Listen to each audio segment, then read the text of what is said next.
In this series, we're building up a small 1-bit computer on the breadboard based around the Motorola MC14500, which is a 1-bit industrial control unit, or a microprocessor. And so far, we've built a clock based on the 555 timer. We've built a program counter based on the P.04HC163. And in the last episode, we built a program storage based on a static RAM module, the AS6C6264 or something like that. It has a really long and hard to remember name. But in this episode, today, what I want to do is I want to put in the actual MC14500. We're actually going to get the microprocessor in place. I'm pretty excited about it. So let's hop over to the bench, take a look at our diagram and what we're going to do, and then let's pull the breadboard out and get to it. All right, and so here's our blueprint that we've been kind of following along, this minimal ICU system that we have up here. And so far we've built everything down to about halfway. So we have an 8-bit address coming out of our program storage here. Now 4 of those 8 bits go right here to the MC14500. And so if we look at the datasheet for the MC14500, we can look at where all of the individual pins are and how we're going to need to hook them up. Most notably, pins 4 through 7 are our 4-bit instruction register. And so that's the 4 bits that are coming in from the program storage chip that we have up here. And so that's pretty easy to hook up, except that it's pretty useless without having any input into the chip. And so that's another thing that I want to do today. I want to set up some input into it, so that way we can properly test the MC14500 out. And if we look here in the bottom left, that's where the input chip is in our minimal ICU system. And they're using a MC14512, which is, I believe, an 8-bit data selector. And essentially that's just a multiplexer. So we've got 8 bits coming in here on the bottom, and then we multiplex those into 1 bit out based on a 3-bit address. So what we're going to need for this chip is we're going to need the 3-bit address in. We're going to need 8 inputs, but what's really interesting is if we look at the very first input, X0 here, it comes all the way back over here to the result register. So we actually only have 7 individual inputs and 1 final input that is a direct input from the result register. So it can circle back around. And we're going to see why that's really important to have a little later on. But first things first, I don't actually have an MC14512. So instead, I'm going to use a P.04HC4051. And here is the data sheet for that chip. And you can see that it's just an 8-bit analog multiplexer / demultiplexer. So I think this will work pretty perfectly for what we're trying to build. So if we take a look at this page of the datasheet, we can see the pinout of the actual chip. So we're actually going to use all of the 8 bits of address that are coming out of our program storage here. So we're going to use 4 to control the MC14500. We're going to use 3 to select the address for the data that we want to input. And then this 4th bit here is a chip select bit. So we're using it to select between input, output, or scratch. And we don't have the output or scratch built, but I do want to go ahead and lay the groundwork for that chip select pin. So we're actually going to build that up as well. So even though it looks fairly simple, we do have a lot of ground to cover. So let's pull that breadboard out and get to work. All right, and here's the breadboard where we left off last time. We've got our clock up here in the top right. We've got our program counter here. That gives us an 8-bit address that comes down to our memory here. The memory is outputting whatever data is stored in it across these 8 bits here and is displaying that over here. And we have this dip switch so that we can program it. Now these 8 lines that come down right here are our address that we're going to use for both the MC14500 and our input. And speaking of the MC14500, let's go ahead and get that chip in. Now let's get power and ground hooked up. That's going to be pins 8 and 16. Now our data input comes in on pins 7, 6, 5, and 4 right here, which are these 4 pins right next to the ground pin here. And I'm going to use the 4 most significant bits coming off of our address here. So these 4 on the left side. So I've got some jumpers set up for that, so let's go ahead and just hook those jumpers up. And then it's going to get pretty crowded right around here with a bunch of stuff going in a lot of different directions. So I'm going to use a little organizational jumper to hold these firmly in place. All right, next is pin 3, which is the data pin. And so normally I'm not going to put any external data on there. It's all going to be handled internally or through the input system down here. But I do want to have a little switch there just in case I want to test some stuff out. So I'm going to run a little jumper to this toggle switch over here so that I can manually input a 1 onto the data bus if I need to. And since I'm playing with these voltage rails right here, let's go ahead and just put some small decoupling caps in there. Now I also want to see what's on the data bus. And since it's only a 1-bit data bus, I only need 1 LED for it. So I'm just going to put this little green LED in place there. So now I can see directly what's on that data bus. Now pin number 2 is right, and we're going to deal with that when we get down to the input down here. So for now, we're just going to go ahead and skip that. And pin number 1 is reset, but if we remember, our reset circuit over here is set up to be active low instead of active high. But the reset on the MC14500 is active high instead of active low. So we're going to need to take our reset signal that is on one of these spare rails over here and invert it. And so that's going to require an extra inverter, and I think I'm going to need that inverter over here for the output. So we're going to deal with that in a future episode. So for now, I'm just going to tie pin 1 low so we don't get accidental resets happening. Okay, now moving over to the other side, pins 9, 10, 11, and 12 are flag F, flag O, return, and jump. And I'm not actually going to do anything with these right off of the bat. But I do want to see when we are turning those flags on and off, because for future, maybe we want to use those flags for something. So I'm going to put some LED indicators on it to show me what those flags are doing. Now pin 13 and 14 are the 2 clock pins. Now the MC14500 is really interesting in that it can generate a clock signal that can synchronize the entire system. But we're not going to worry about that because we have an external clock up here that's going to synchronize the system. And so what we need to do is we need to tie pin 13 and 14 together through a 1 mega ohm resistor. And then we'll take our clock off of pin 13. And then the last pin on this side is the result register pin. And we're going to need to use it down here, but I'm also going to want to see what's on it. So I'm going to go ahead and put in a little yellow LED for that. Now, before we forget, I said we were going to use the right pin in a different location, but I am going to want to see if the right pin is being initialized. And so I'm going to drop this little LED in right there. So now I can see whenever the right pin is being used. All right, and that's just about everything for the MC14500. Now I would test it out, except that it can't really do anything unless we have some input coming into it. And that input is going to be controlled by the other 4 bits of our address up here.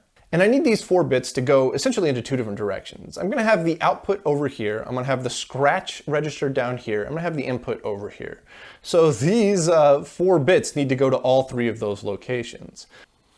All right, and so now these are set up so that I can pull off of them in this direction from this open spot here, and I can pull off them from this open spot on the bottom here to split into the 2 directions here. So next, let's focus on getting the input set up down here. And like our programmer up here, I'm going to do the input with a dip switch. So let's go ahead and get that in place.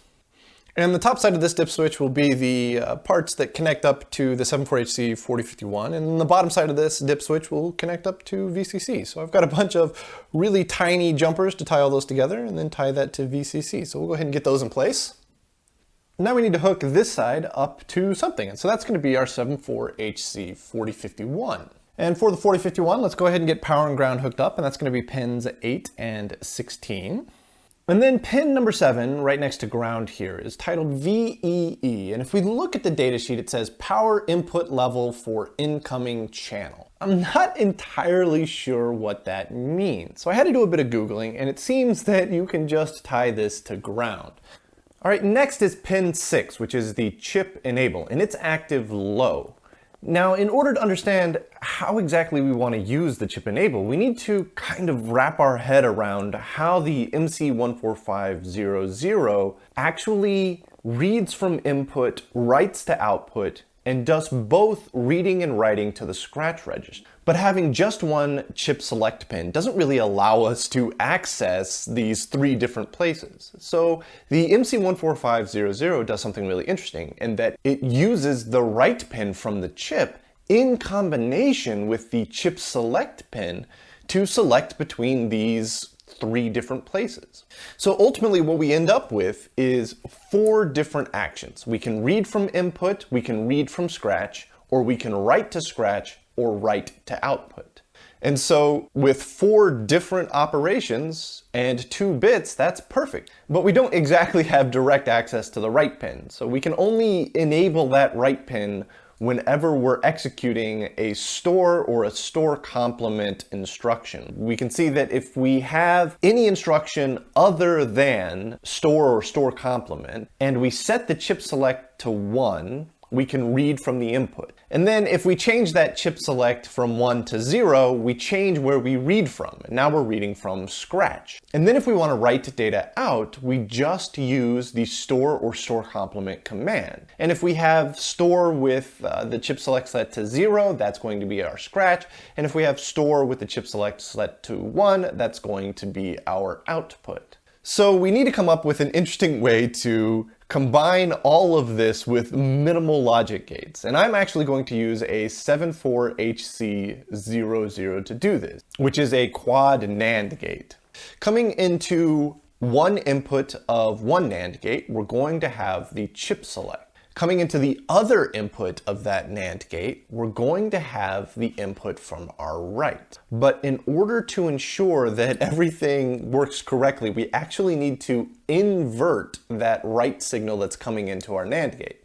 So to invert it, we're just going to use another NAND gate. And if we tie both inputs of that other NAND gate together, the output of that will be the inverse of whatever the write pin is. And so we have a NAND gate with an inverted write signal coming into it and the chip select signal coming into it. And this should toggle the chip enable in such a way that it follows the logic diagram that we've come up with. All right, now pins 5, 4, 2, and 1 are going to connect up to our dip switches here. And then pin 3 is the data pin that's going to connect up to our data over here. But before I run too many more wires, I can already see kind of an issue. And that is that pin 9, 10, and 11 here are address select pins for the 4051. So they need to get over to here. And so these nice orange wires that I finally got routed, I think, correctly, I need to remove them to make space to run the wires for these address pins over to here. So let's go ahead and do that right quick. All right, so now we have the 3 least significant bits of our address hooked up to the 4051 here so that we can select which of the 8 input bits we want to use. Now let's hook up this side of the dip switch to all of the channel pins on our 4051 here.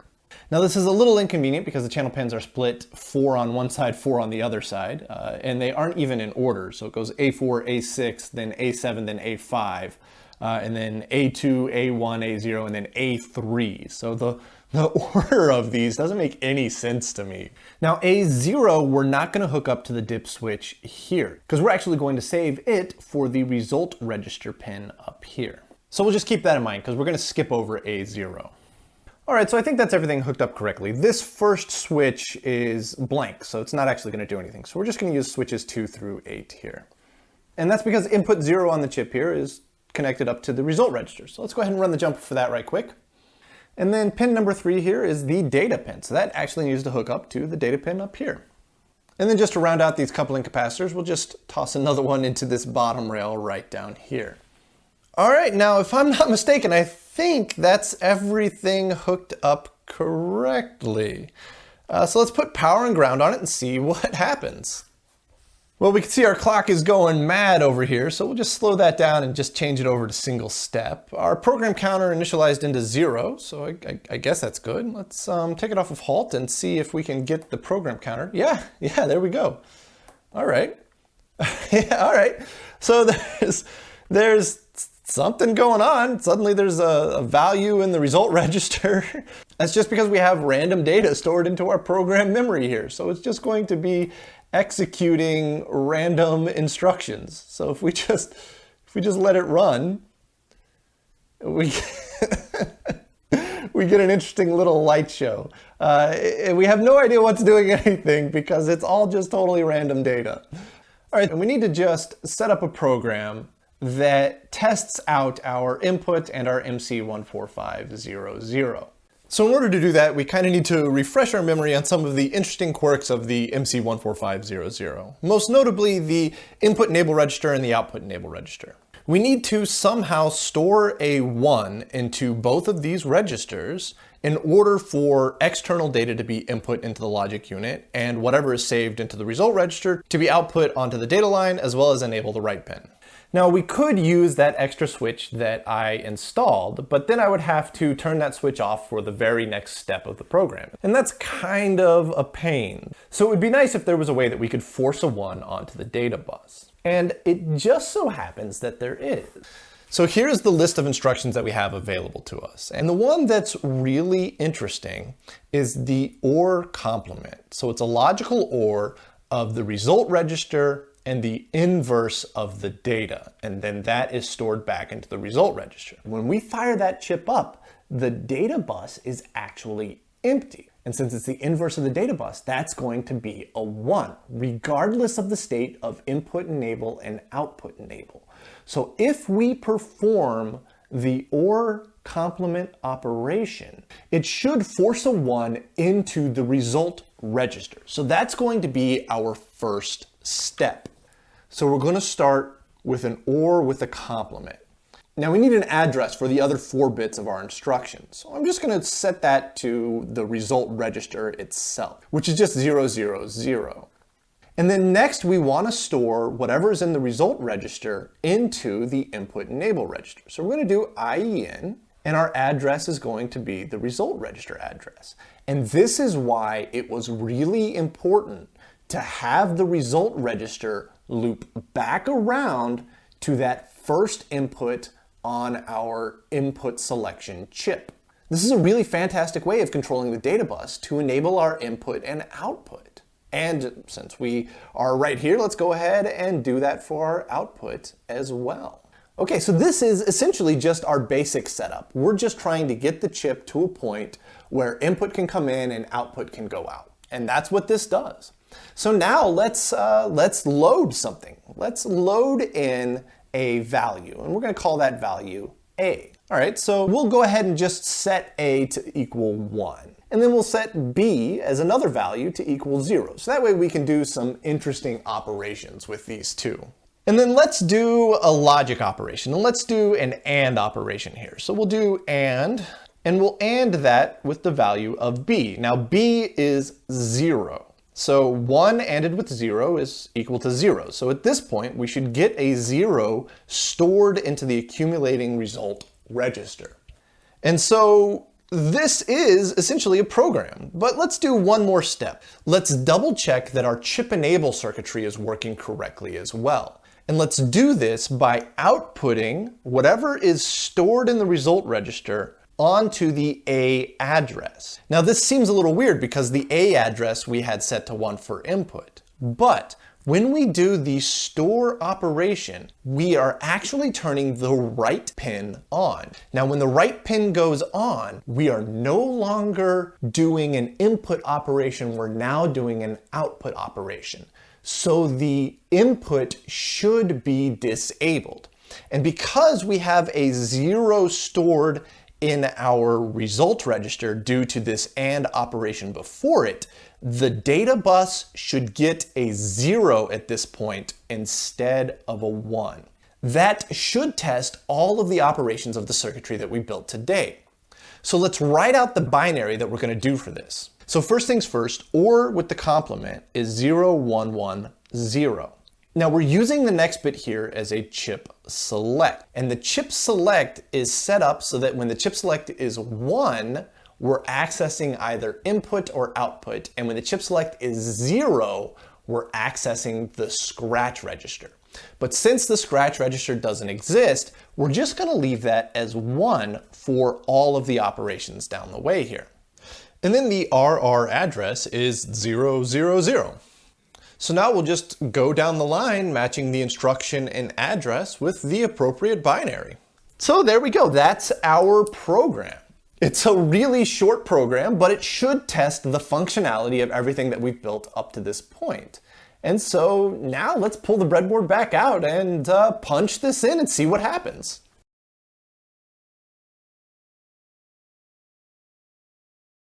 Okay, so we've got the program saved in here. So we'll go by step and see what happens. So let's push the clock and move up to address 1 here. Okay, and so then we have 0110. And what this should do is it should force a 1 into the result register. And you can see that the result register here is lit up. So that's good. That's doing what that's supposed to do. All right, so the next two we can't see because I don't have an indicator for the input enable register and the output enable register. I really wish we did, but hopefully they're gonna work. So the next one is 1010, and we have our address set to 0. And the address of 0 means that it's the result register coming back onto the data pin. So the data is 1, so that should have saved a 1 into the input enable register. And then that should have saved a 1 into the output enable register. Okay. Okay, so now here's where it gets really interesting. We want to load the value of pin number 2 down here into the result register. So nothing should really change with the lights, I don't think. Yeah, okay, so the lights didn't change, but you can see we've got 0001. And again, our chip select pin is 1. And then we have an address of 001, which is this address right here. And that loaded a 1 into there. So I think that's working correctly. So the next step is we AND that with pin number 3 here. And pin number 3 is 0. So 1 ANDed with 0 is 0. So we should store a 0 into the result register, which means that this light and this light should go off. Yes, look at that. Both the data and the result register went off. So that worked. All right, and so the final instruction is that we try to store the value of the result register into the output register over here. And we're trying to do that at address 001, which happens to be the same address where we actually have a 1 coming in on the input. So if our right pin is not functioning correctly, we'll see the data illuminate here because it'll actually be reading an input. But what we really want to see is we want to see this right pin come on and we want to see the data stay off. Now the right pin is only going to stay illuminated while the clock pulse is high. So I'm going to push the button and hold it. Yes, look at that. The right pin is on. So even though we have the chip select set to 1 and our address is 001, which was the exact same instruction that we used to read from pin 2 here, because the right pin is on, it has disabled the 4051 and is allowing whatever is stored in the result register, which in this case happens to be a 0, to be output onto the data bus. That's awesome. It works. That's super epic. Let's reset it and burn through it real quick. All right, so force a 1 into the result register, store that 1 into the input enable register, store that 1 into the output enable register, load the value of A, which is here, which is a 1, so that's stored in there, and that value with B, which is here, which that is a 0, and so that stores a 0 into our result register, and then output that. And now we're outputting a 0 onto the data bus. How cool is that? We wrote our first program. That's awesome. It's actually doing something. I mean, it's nothing amazing, but we loaded 2 values from the input, ANDed them together, and gave an output. Now, we don't have anywhere to store that output, and we don't have any scratch register to do really interesting things with, but that's going to come up in future episodes. But this is now essentially a functioning computer. It is the slowest, dumbest computer on the planet, but it works. How cool is that? I could not be happier with this. That's awesome. Oh man, that's so super cool. All right, well, thank you guys so much for watching. I'm going to continue playing with this and maybe come up with some new programs, but I am just extremely happy that this thing is working. So thank you guys, and we'll see y'all in the next episode.